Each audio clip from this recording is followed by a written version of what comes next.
Ассалаумалейкум достор. Кыш учурунда автоунааны канча убакыт ысытыш керек?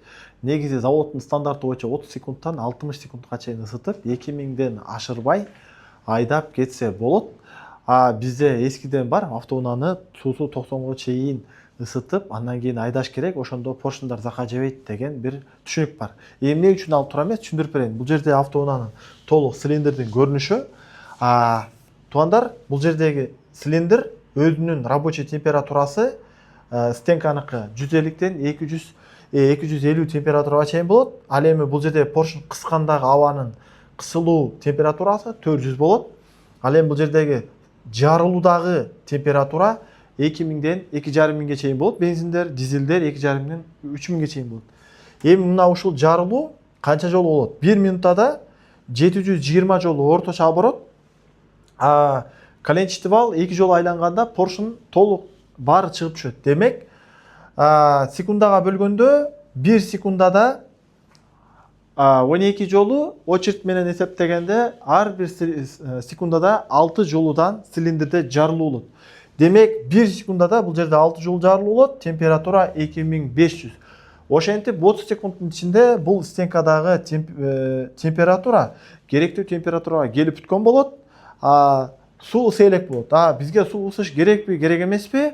Мен мисал катары мына казанда суу бар, очок.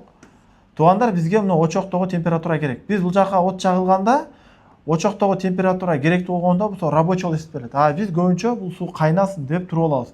Суу кайнашы шарт эмес.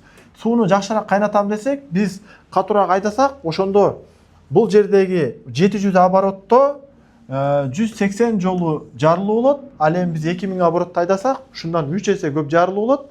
Ал дегени жалын көбүрөөк жагылды, суу батыраак кайнайт, жана помпада батыраак айланат, суу жакшы айланат, жана бул дегени машинанын рабочий температурага айдаган учурда тургандан караганда жакшыраак келет деген сөз. Ошондуктан автоунааны туура айдасак, ошондо гана бул өзүн туура сактайт. Эгерде биз буну өтө көп ысытып айдай турган болсок, бул жердеги форсунка, свеча, лямбда, катализаторлорго зыян келет. Эмне үчүн дегенде, бул запчасттар автоунаанын ылдамдык менен айдаганга даярдалгандагын, булар бош айланууда, булар тез кир болот да, буларды кайра тазалоого туура келет. Ошондуктан туугандар, автоунааны 30 секунд 60 секундка чейин ысытып айдасаңыздар, бул эң мыкты болот. Пайдалуу болсо видеого ой пикир калтырабыз.